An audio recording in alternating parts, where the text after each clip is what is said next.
Hey Sagittarians, how y'all doing? Welcome. We're going to be doing your October general reading here. So let's get right into your meditation. The first thing that I want to say to you is, in order to be truly innovative, you must first break with tradition. In order to be truly innovative, you must first break with tradition.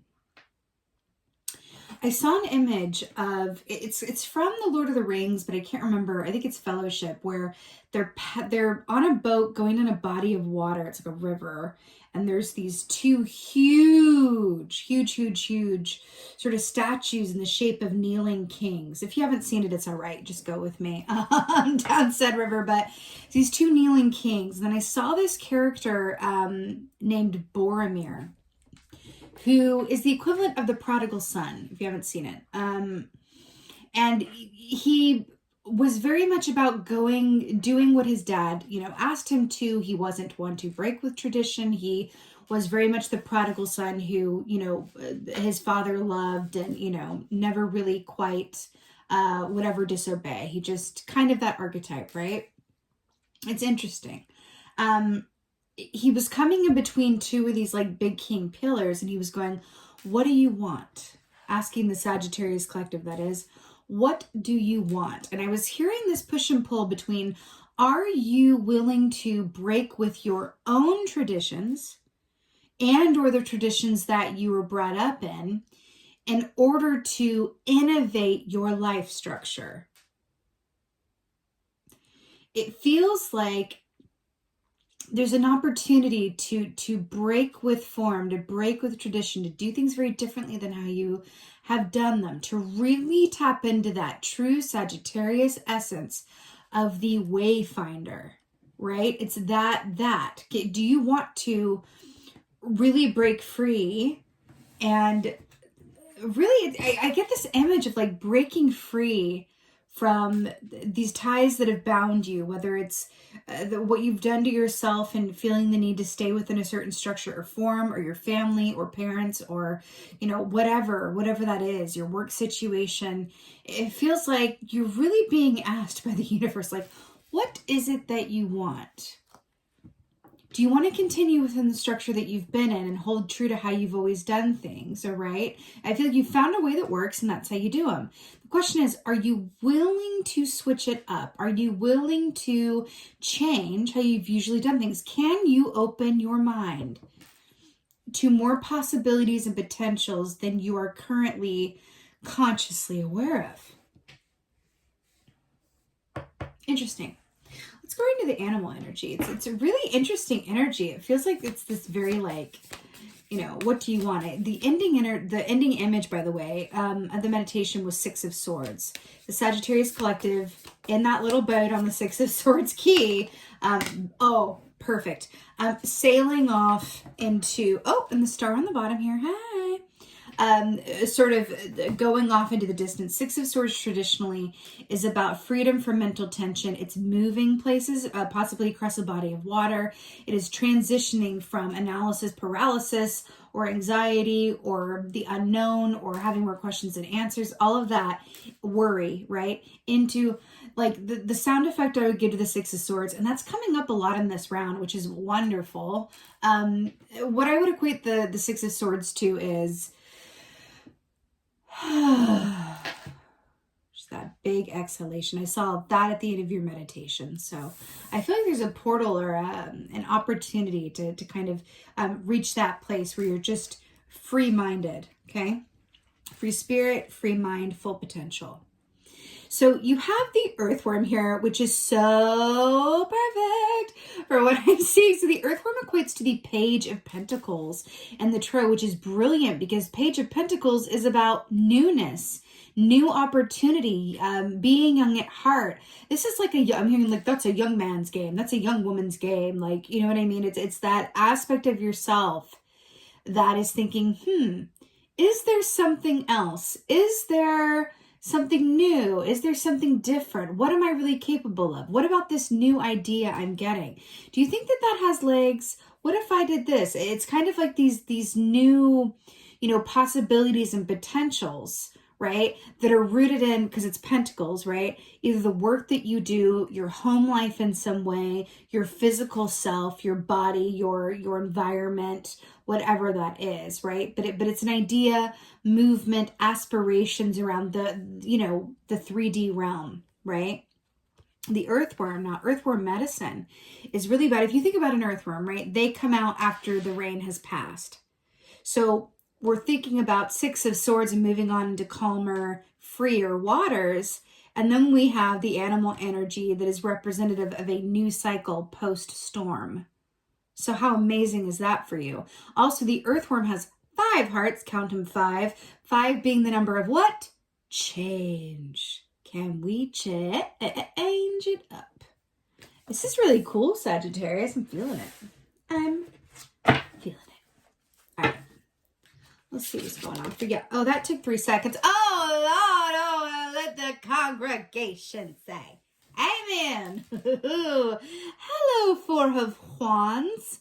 Hello, my favorite Wands key. So I love this for you guys, showing up as your fiery fire sign selves.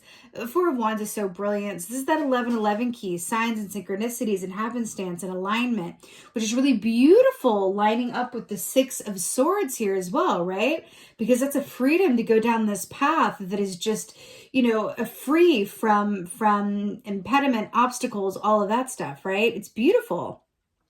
4 of Wands is about celebration. It's about happy home and family. It's about going, yes, we did that, right? So this is such a beautiful energy, but it does specifically speak of the home life or your home surroundings. So, going off of the Page of Pentacles, I almost said the Page of Earthworm, the Page of Pentacles with the Earthworm energy here, I do feel that there is a very happy and much needed shift, either within your home environment, a physical place and where you spend a lot of time, or your physical body, right? Your physical self. But there's a happy environmental change that I'm picking up for you here. That's really, really beautiful. It's wonderful. Someone could be going back to school or thinking about taking a class or doing a meetup around a subject that you'd like to know more about. There's something about advancing your learning, doing research around something, or delving into something more deeply. Okay. For some of you, it's history related or something to do with the ancestors or something. That ilk. Oh. More wands. So again, the wands are, again, fire energy, but the wands are about the actions that we do or do not take, right? So it's a very action-packed reading so far. 7 of Wands is that effort, right? I always hear that John Mayer song, and bigger than my body gives me credit for, when the ski comes up, right? So this is about whatever challenges, whether they be real or perceived, okay, they are surmountable.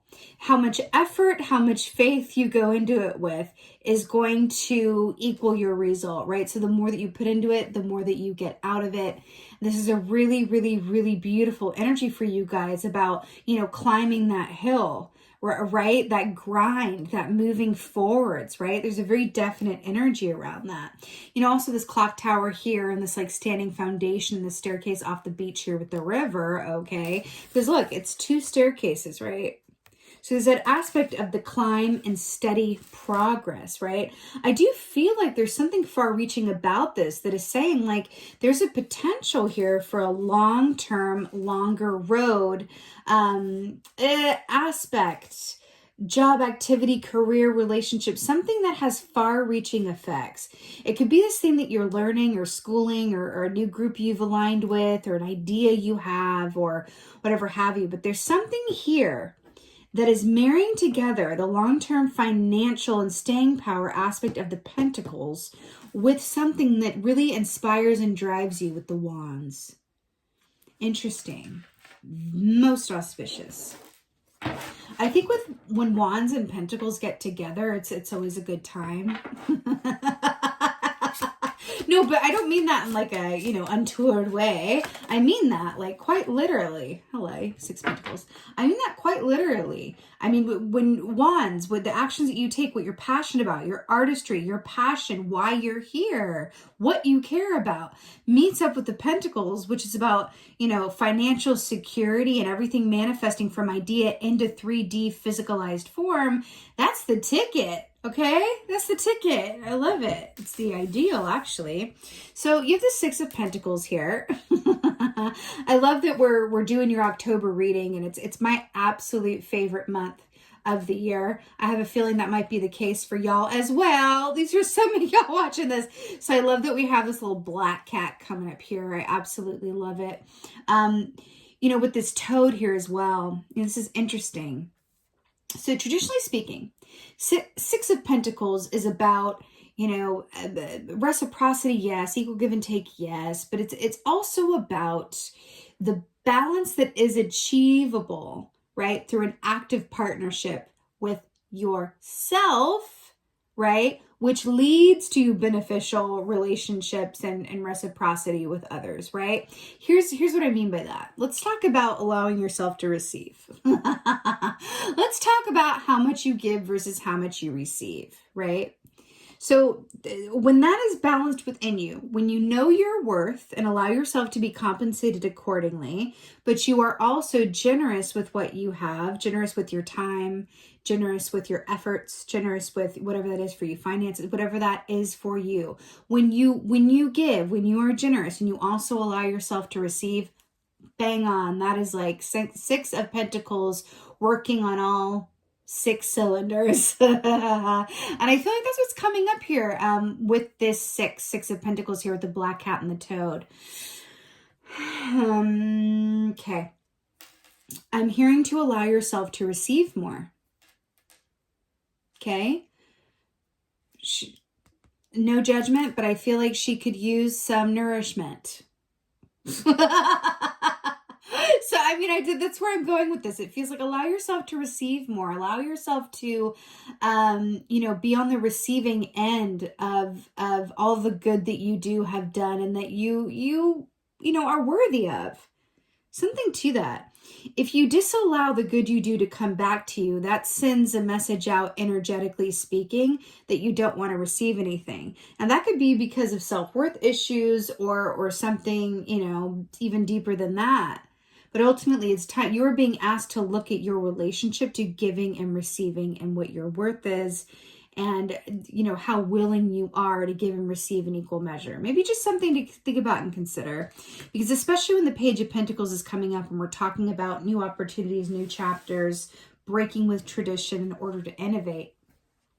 That could be, very much about there's this new alignment for an opportunity that has legs, but this energy can only really fully work with and for you if you have that balance between giving and receiving going on in tandem, right? Four of Wands. Right. So, to clarify the Four of Wands, we have the Four of Cups. So let's talk about this, a 4 and a 4. So this is really interesting. So Four of Cups traditionally speaks to a certain level of dissatisfaction with how things are, wishing things were somewhat different. It can be a boredom or a sort of apathy as well, where it's like, meh. This is the meh key, right? Meh, right? I feel like for you guys, this is really about that breaking with tradition in order to start something new, okay? Remember Boromir in between those two statues, right? He had that brother named Faramir who was willing to do things differently. And no, he didn't exactly get his father's love, but he did live his own life and lived it well. Something in that. So with this, I feel like this is, you might have some intuitive feelings or even very clear in your mind that there are certain ways that you've been doing things, or that your family has done things, or that your society or community has done things. It's no longer serving the status quo for you. You are now dissatisfied with that way, what is that phrase I'm looking for? With that, what is it? Order of operations? Something like that phrase I'm looking for. There's a certain dissatisfaction with it. You're, you know what? To do things differently will take some effort, some climb on my side, but there's a lot of success, at least in making the effort, right? If you are dissatisfied with something, someone, yourself, whatever that is, right? Your situation, your circumstances, tired of feeling tired, whatever that is, then the onus is on you to take, inspired action to incite change around that for yourself, right? But the first clue is the feeling, and I feel like that's going to be informing you and what drives you. We always need a driver. If we're always, which is not the human experience, but we're always perfectly content with the status quo and how things are, there's no evolution in that. Think where we would be as a civilization, not very far. A lot of this invention stems from, yes, necessity that is born out of a dissatisfaction with the current mode of operations, right? Like, I'm not okay with that wooden cart with the wooden wheels that it's being pulled by the horses. I'm not okay with that chariot. I'm dreaming of something bigger and better. And then we have automobile. You know what I'm saying? Like, not everything about the Industrial Revolution has given us gifts. It's true, but that is an example, okay? I'm not content with sending a letter in the mail and having to wait for a response. And then boom, the technology boost. So it's something about allowing, it feels like a divine dissatisfaction that prompts you to changes that really matter in a big way for you personally and or on a larger scale as well. It's like a divine dissatisfaction, okay? It's there to prompt you forward. 7 of Wands. Yes! Ooh, work it out, Sagittarius. You have the Ace of Wands here. Hello. Ace of Wands to go this up. This is exactly what we're talking about. It's that burst of inspiration. It's that motivation to move forward and make that climb, because the effort that you put into it is going to be the result that you get out of it. Just point blank simple, really. I like that this butterfly is here as well, because this is deep, right? Because a butterfly, in order to be that butterfly, has to go through a lot of change, metamorphosis, pain, isolation to come out fully formed as the butterfly, right? There's only room for one in that chrysalis. Only room for one. So I do think that there is something in that for you as well. But remember, what you put into it, whatever you move on, right? It's going to be worth the effort. Nothing is insurmountable. Okay? Woo! All right. 6 of Pentacles. I'm here for it. Yes! Whoa! Okay. I love it. So we have the Knight of Pentacles here. It's Pentacles and Wands and Divine Dissatisfaction Cups, but it's Pentacles and Wands. I love this. Knight of Pentacles is my favorite knight. He's my absolute favorite knight because he may take his time getting to where he's going, for sure. But once he gets there, he is committed, honey, with a capital C. We love commitment. We love staying the course. We love doing what you say you're going to do. Like, he is the integrity. He is full of integrity. So I absolutely love this. I also love that we're in the, autumn time of year now, or at least in the Northern Hemisphere. Autumn time of year, which is the Pentacles, right? Which is all about, doing the good harvest, reaping what you sow, getting prepared for the, cooler time of year. This is so amazing to me because this speaks of the work that you do coming back to you and paying off in the long term. 6 of Pentacles, balancing your relationship with giving and receiving, right? Informed and clarified by the Knight of Pentacles, which is saying, trust that the next step that you need to take is going to reveal itself once you've completed the one you're currently on. You do not need to see how this is going to go. In fact, it's better that you don't see the end of the road, right?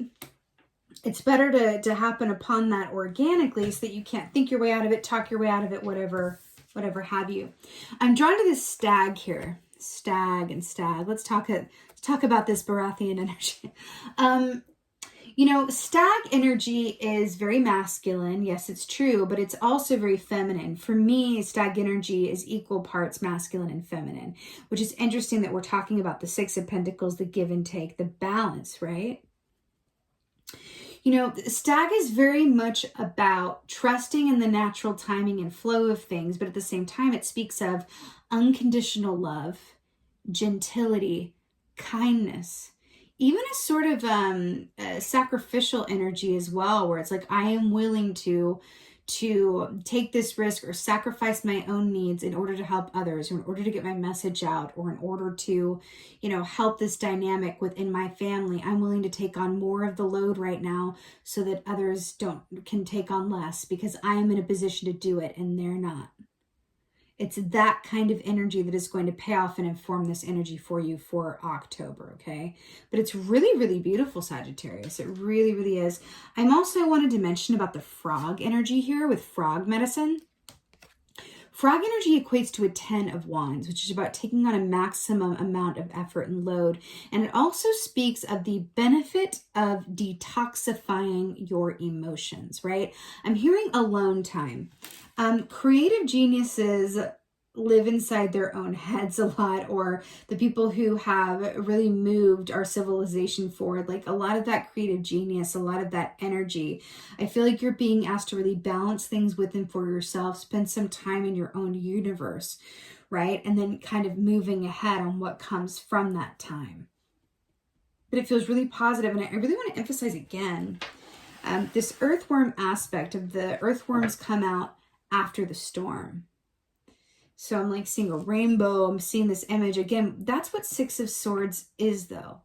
It's moving into a time that is a complete mental relief. So this feels really lovely for you, Sagittarius. Again, it's a divine dissatisfaction there to inform, inspire, and spur you onward. The efforts that you make or take around that, around what this divine dissatisfaction is about, right? It's like a map here, right?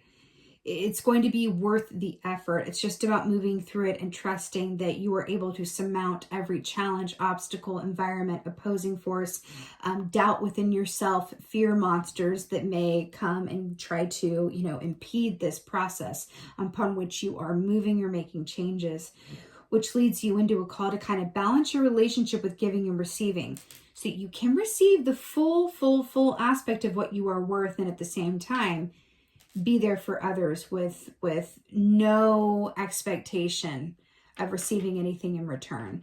This is a beautiful working within your energy that's going to align you to some real long-term success. Okay? All right, let's get an oracle for y'all. Don't we though? Oracles. Did I literally just say I saw a rainbow? And then you have the rainbow prince? Y'all, this way this never gets old. There's also this like rainbow thing here within the earthworm. And then look how pretty. I want to hold them together. So the rainbow prince, compensation, perseverance. Compensation, perseverance. Have we literally not been talking about compensation and perseverance this entire time? Yes, we have. So compensation, rainbow prince, that I literally am going to repeat myself, because in the book that comes with this is exactly, I was seeing this while I was channeling this. I've already said it. I'll say it again, just for the purpose of this, but like this really is about, why do you give? What's your relationship to giving? Do you allow yourself to receive in equal measure? The rainbow prince also asks you, do you give as a means of control, or do you give with no expectation of anything in return? Now that may be something that you're quick to answer and go, but really look at your relationship to giving. Because if you are an overgiver, right? For example, if you are an overgiver, you are giving as a means to control your situation, or to buy your worth, or to buy long-term help or favor. Even if it's way in your subconscious, that's the motive of it, right? Anything that is not balanced, right, has another motive of some sort. Okay. In return, if you're an overtaker, if you're taking a lot more, right, than you give, then that's something to really look at too. And like, what's that? Are you afraid that you're not going to have what you need if you give of what you have? Do you think that energy isn't fluid and responds to like versus, like is attracted to like? And that's why I say, like, for example, money is energy. Money is energy, right? So if you give someone who has, given you a service of some sort, right? Like, let's say you you're going to a restaurant, or you're getting your nails done or whatever, and you tip that person, right? Like from a place of like, I'm going to tip you the full amount of like, because you really did such beautiful work and I'm grateful and thankful for your time and effort, right? And your tip is reflective of that, right? That money will return to you. That is what I know to be true. Like it really, really does. And it's an energy thing. That's not to say to go imbalanced and just give it all away or just take it all. It's balance. That's what the Rainbow Print speaks of, right?